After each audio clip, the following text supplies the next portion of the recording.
larangan. Engkau maha sempurna, Engkau ya Allah.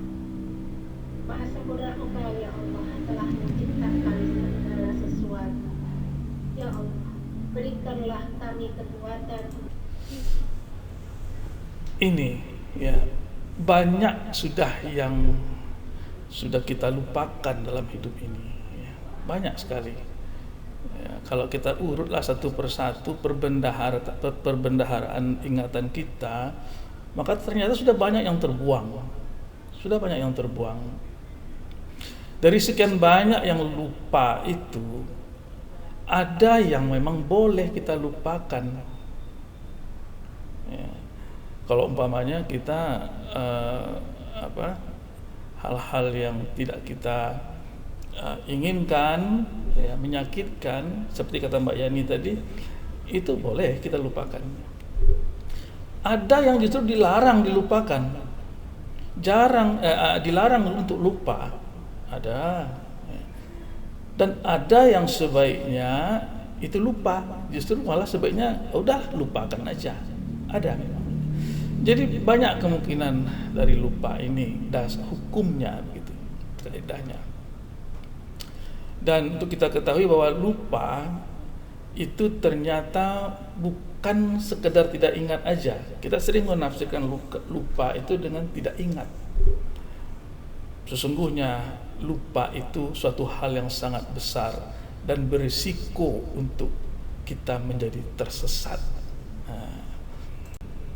Itu lupa, kalau kita lihat dalam perspektif Islam, beda dengan yang cara pandang secara umum.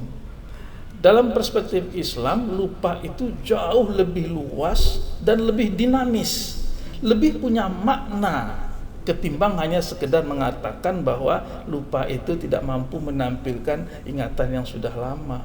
Enggak, lebih luas dalam Islam. Apa kata Al-Quran ayat Al-Hasyr ayat 19, wala takunu kalladzina nasullaha fa'ansahum anfusahum ulaika humul fasiqun.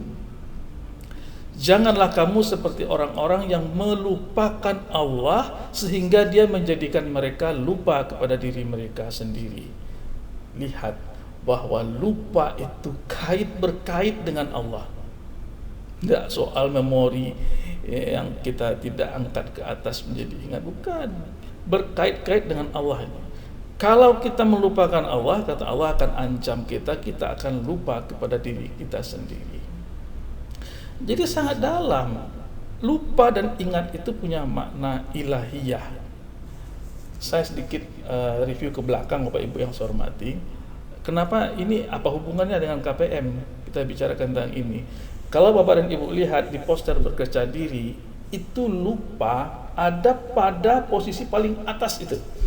Kalau kita buka poster itu, di paling atas itu ada kata lupa yang hitam, dan yang putih itu ada ingat, kata ingat.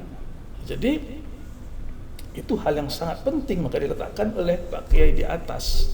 Nah, ini yang kita bahas pada hari ini. Allah juga katakan wa qilal yauma nansakum kama nasitum liqa'a yaumikum hadza wa ma'wakumun naru wa ma lakum min nasirin, kata Allah. Kepada mereka pernah dikatakan, pada hari ini kami melupakan kamu sebagaimana kamu telah melupakan pertemuan dengan harimu ini, kata Allah Subhanahu wa taala. Jadi Allah akan lupakan kita nanti gara-gara kita lupa dengan bahwa ada hidup sesudah hidup yang sekarang ini. Ada hari sesudah hari yang sekarang ini. Kalau kita abaikan itu, maka Allah akan lupakan kita nanti di akhirat. Nah, ini jadi sangat dalam pengertian lupa dan ingat sebagai kebalikan itu ya di dalam Islam. Saya ingin mencoba ya menginformasikan kepada Bapak dan Ibu bahwa saya ya, bukan Bapak dan Ibu. Saya itu seringkali mengalami kelupaan. Seringkali ketika saya akan sholat. Apa yang saya lupa? Yang sering saya lupa itu apa? Ketika saya akan sholat itu saya sering lupa menghadirkan niat di hati. hati bahwa saya itu akan menghadap Allah. Kenapa mungkin saya begitu sudah selesai pekerjaan segala macam, wudhu, berjalan menuju tempat sholat sajadah, dan kemudian saya sholat, lupa saya menghadirkan niat di hati. Kemudian saya juga sering lupa menggantungkan Allah, ya. Ketika saya mengangkat tangan takbiratul ihram, Allahu Akbar, saya sering lupa itu bahwa yang saya bacakan Allahu Akbar itu berarti mengagungkan Allah dan melepas segala dunia yang mendominasi pikiran dan hati saya. Lupa saya kadang-kadang, tiba-tiba saja saya sudah melipat tangan dan sudah membaca Allahu Akbar. Lupa saya apa itu. Saya juga sering lupa, Bu, Bapak, itu memusatkan wajah batin saya ini. Ketika saya baca wajjahtu wajhiya lilladzi fataras samawati wal ard, yang semestinya saya ingat bahwa ketika itu saya sedang mengatakan kepada Allah, ya Allah, aku hadapkan wajah batinku kepada Engkau saat ini, ya Allah. Tiada lagi tempat aku memikirkan segala sesuatu apapun, karena aku sedang menghadapkan wajah batinku kepada Engkau. Ini sering saya lupa ini, Bapak Ibu. Sering saya lupa. Saya juga sering lupa ketika saya membaca Al-Fatihah itu bahwa saya harus maknai satu persatu dari ayat Al-Fatihah yang 7 itu.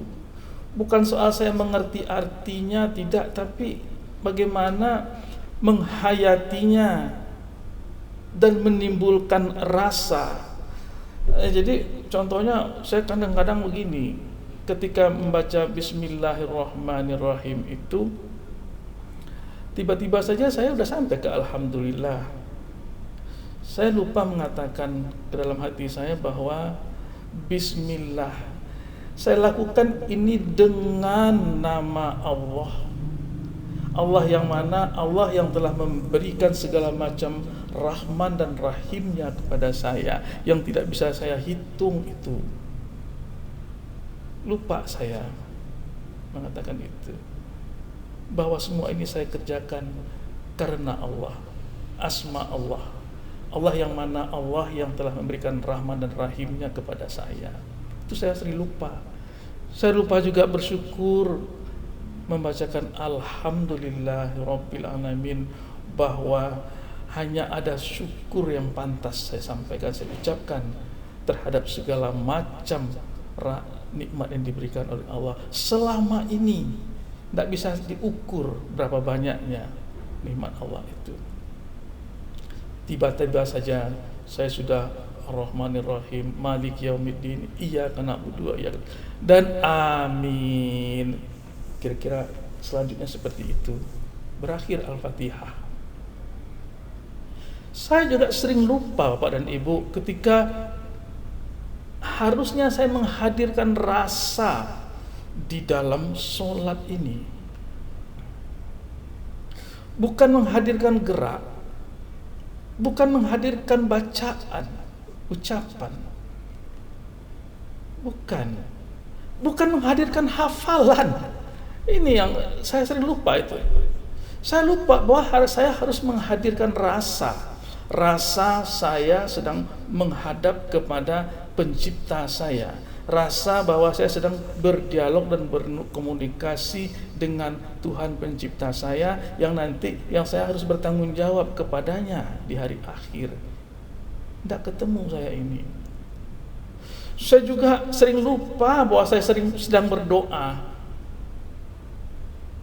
Tiba-tiba saya sudah selesai doa itu. Rabbil firli warhamni wajburni warfa'ni warzuqni wahdini wa'afini wa'fu'ani. Ada 8 yang saya doakan itu, yang merupakan sebuah kesatuan daripada tujuan hidup ini, ya. Ada 8 potong itu lewat. Nggak ingat saya lagi baca apa saya itu, dan lagi bagaimana perasaan saya ketika itu. Lupa saya sedang berdoa. Kemudian juga saya lupa memetik manfaat dari rasa yang mestinya saya timbulkan itu. Apa manfaat yang bisa saya petik dari sholat ini? Lupa. Dan saya juga lupa akhirnya bahwa menjadikan sholat ini sebagai sebuah inspirasi untuk berakhlak mulia di luar sholat nanti. Begitu. Akhirnya saya assalamualaikum tanpa rasa apa-apa, tanpa manfaat apa-apa, tanpa hasil apa-apa. Itulah lupanya saya. Saya harus memperbaiki ini. Itu tekad saya. Nah, maka kita belajar tentang lupa itu apa sebenarnya. Lupa itu kalau secara umum dikatakan itu ada teori atrofi namanya, yaitu informasi yang tidak digunakan dari waktu ke waktu itu akan memudar dan hilang dari memori kita. Jadi kalau apa yang diajarkan di dalam sasmi, walaupun sudah masuk dia ke dalam perut kita itu, tapi kalau tidak kita cobakan itu di dalam sholat kita yang 5 kali dalam sehari, yang ada 17 rakaatnya, tidak diterapkan seperti itu, maka dia akan hilang. Inilah yang namanya lupa. Ada teori intervensi, yaitu informasi lain dapat mengganggu atau menghalangi ingatan yang ingin diingat. Jadi kalau kita umpamanya sholat kemudian terganggu oleh anak kita, suara-suara dan segala macam, itu memungkinkan kita lupa dengan apa yang kita sedang laksanakan sholat itu. Ini interferensi namanya. Ada penyebab lainnya adalah gagal orang ini mengambil dari ingatan jangka panjang atau memori yang pasif, lupa atau nggak bisa dia angkat itu ke atas menjadi masuk ke dalam memori yang aktif. Ya, ngendap aja di memori pasif itu. Dia tidak mampu mengangkatnya ke atas sehingga tidak mewarnai sholatnya, tidak ada rasa di dalam sholatnya itu. Mestinya bagaimana dia supaya bisa mengambil dari memori yang pasif masuk ke aktif itu? Biasanya ada isyarat-isyaratnya, ada hal-hal tertentu yang kemudian memancing dia naik ke atas. Mari kita coba lihat. Bapak Ibu yang saya muliakan, jadi dari lupa ini itu ada faktor-faktor yang menentukannya. Pertama adalah yang bisa menimbulkan lupa itu faktor internal, yaitu kelelahan, ya, kurang tidur, itu akan cenderung buat kita gampang lupa. Kemudian stres, ya, persoalan bertubi-tubi itu akan membuat kita lupa. Kemudian proses penuaan, ya, kita semakin hari semakin tua, makin tuanya kita itu sel-sel saraf kita di otak itu juga akan mengalami degradasi, kemunduran, ya, karena usia tua. Cedera otak, dia pernah kecelakaan, ditinju barangkali di sini, kemudian terjadi lagi geger otak dan sebagainya, itu memungkinkan orang untuk makin cepat lupa. Dan penyakit-penyakit tertentu itu gampang lupa. Itu yang internal. Ada faktor eksternal, ya. Faktor eksternal itu adalah ternyata lama tidak digunakan itu memori itu dan tidak diulang-ulang, tidak ada repetisi, ya. Kemudian pola hidup yang tidak sehat, ini semua akan mengganggu daya ingat kita dan kita akan cenderung menjadi lupa.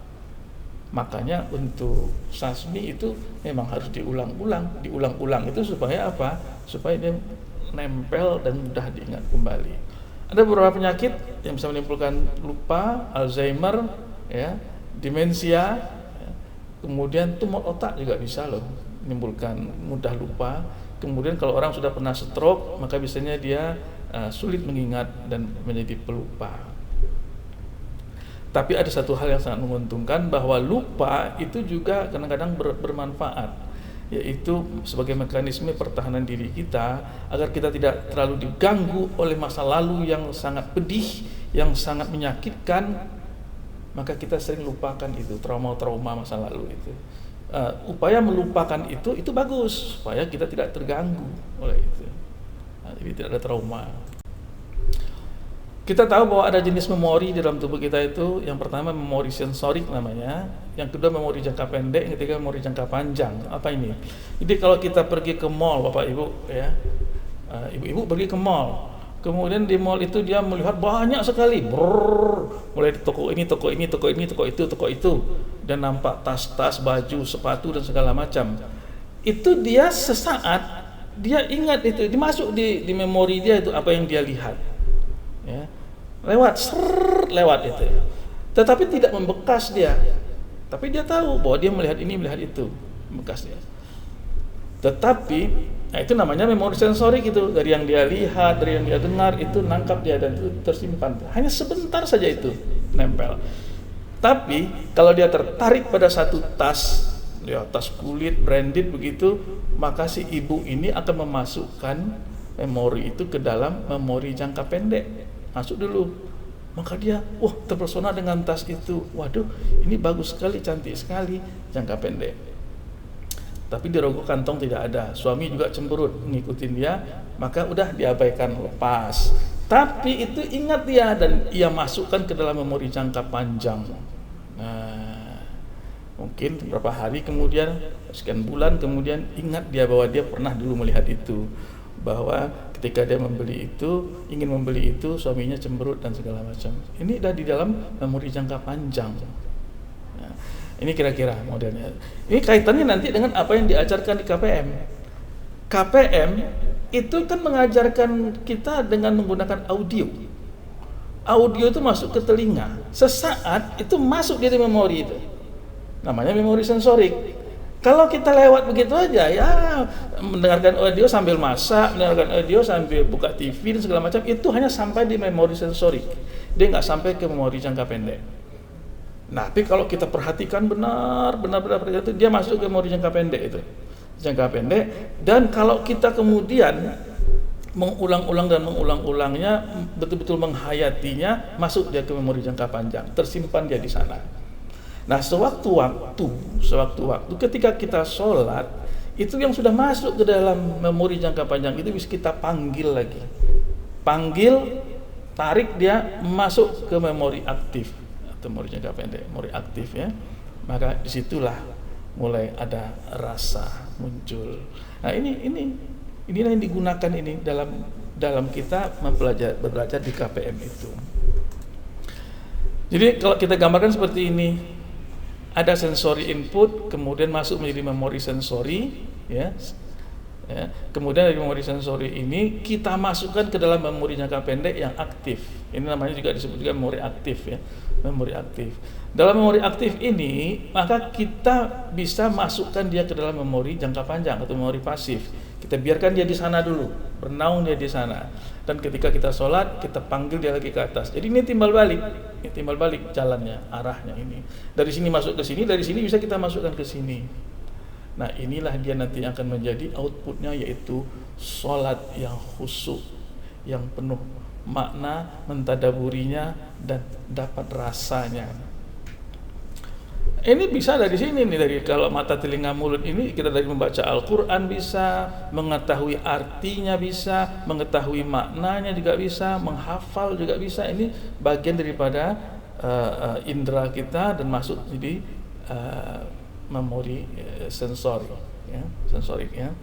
Nah, ini sasmi, terapi Qurani, terapi tasbih, terapi al-asmaul husna, itu semuanya nanti akan begini lari ke sini ke indera kita, masuk kepada sensory input, kemudian memori sensor, dan kemudian memori pendek dan panjang.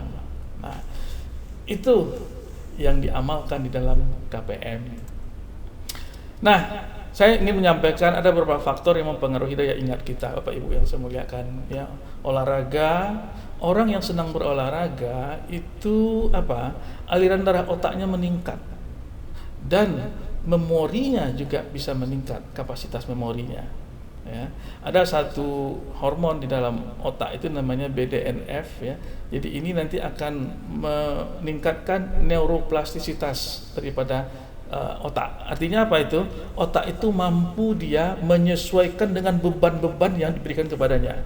Kalau ibu disuruh menghafal ini, menghafal itu, baca ini, baca itu, otak itu punya kemampuan dia untuk fleksibel, ditampungnya semua itu.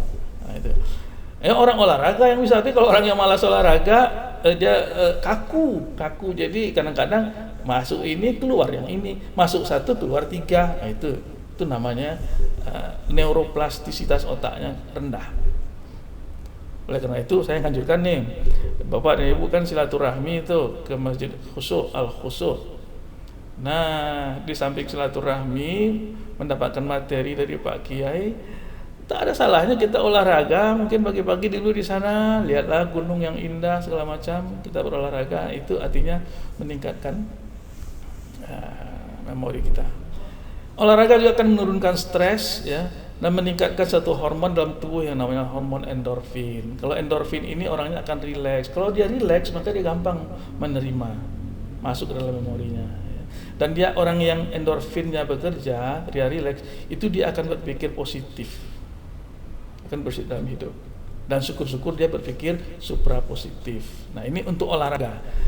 Tidur yang cukup juga membantu untuk kemampuan otak dalam menampung ya memori itu ya. Kenapa? Tidur itu bukan hanya sekedar mencas energi ya, recharge, bukan ya. Tapi tidur itu sebenarnya itu dia sedang menata sistematis memori. Yang mana yang harus ditempatkan di atas, mana di bawah, itu dibuatnya kisi-kisi dan diletakkan secara sistematis. Itulah makna daripada tidur sebenarnya. Nah, ketika kita memanggilnya nanti, ketika kita bangun tidur itu gampang, dan kita biasanya merasa bangun tidur ini saya kok segar ya, saya kok gampang bisa mengingat ini, kok bisa begini. Itu kenapa? Karena sudah disusun di dalam waktu kita sedang tidur. Nah, kalau orang itu kurang tidur ya berarti mudah gangguan stres loh. Orang yang nggak tidur, lambat tidur, itu akan merusak memori ya. Jadi soal tidur itu bukan waktu yang terbuang sebenarnya, tapi waktu bagaimana tubuh itu mencoba untuk menata memori kita. Nah, kemudian stres psikis. Stres ini pasti akan merusak otak dan memori. Kenapa? Karena ketika orang sedang ada stres psikis, itu hormon kortisolnya itu meningkat. Hormon kortisol ini kalau meningkat terus-terusan, sering meningkat, maka akan merusak daerah hipokampus namanya.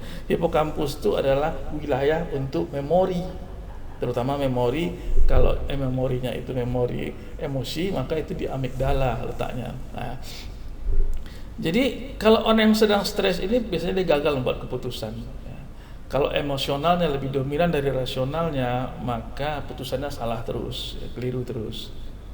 Nah, disinilah bahwa dengan meditasi, ibadah, itu otomatis stres akan berkurang. Kalau dengan ibadah dan meditasi itu stres berkurang, maka memori akan lebih optimal. Maka mari kita kelola stres.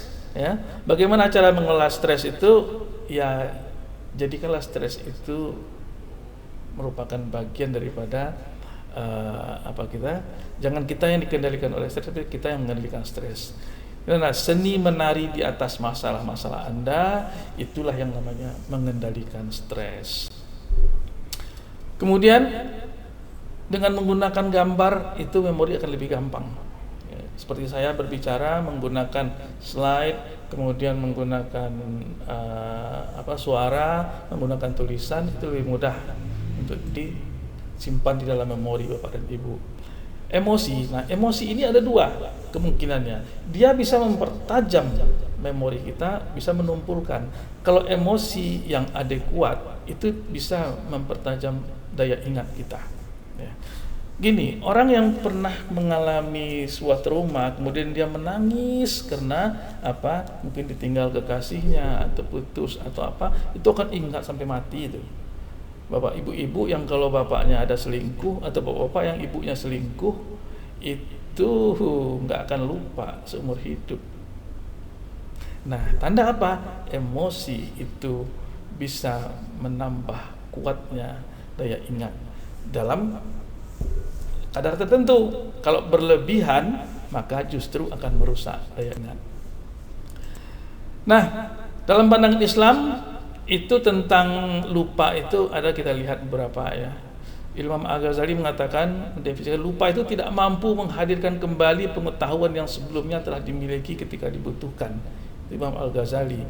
Tapi Ibnu Qayyim itu lebih arahnya kepada sofistik, dia mengatakan yaitu menjelaskan bahwa lupa adalah kebalikan dari mengingat. Nah, ini mulai masuk pada zikir ya. Lupa itu anti zikir namanya. Orang yang tidak mau berzikir itu berarti dia orang yang pelupa. Ya benar, lupa kepada Allah Subhanahu wa taala. Ya.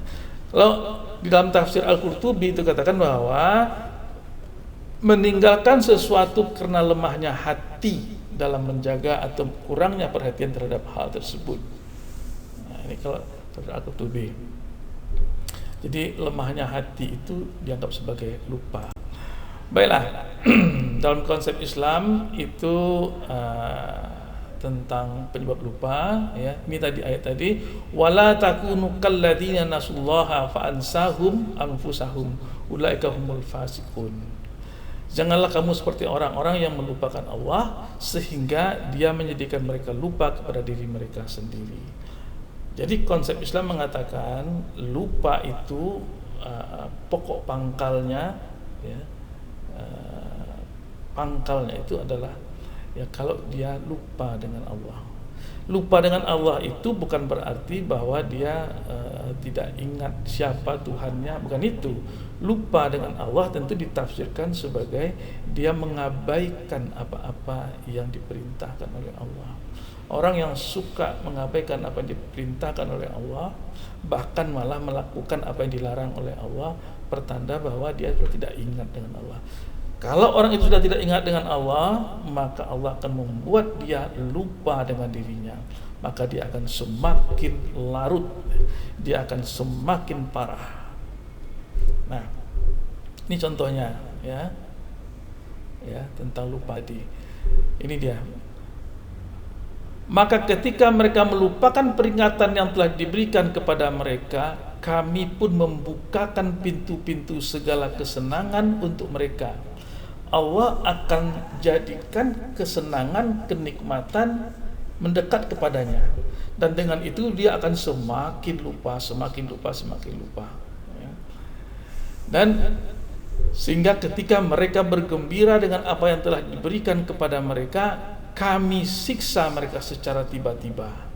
Maka ketika itu mereka terdiam putus asa. Inilah hukuman yang paling berat sebenarnya. Kita nggak sempat bertobat lagi.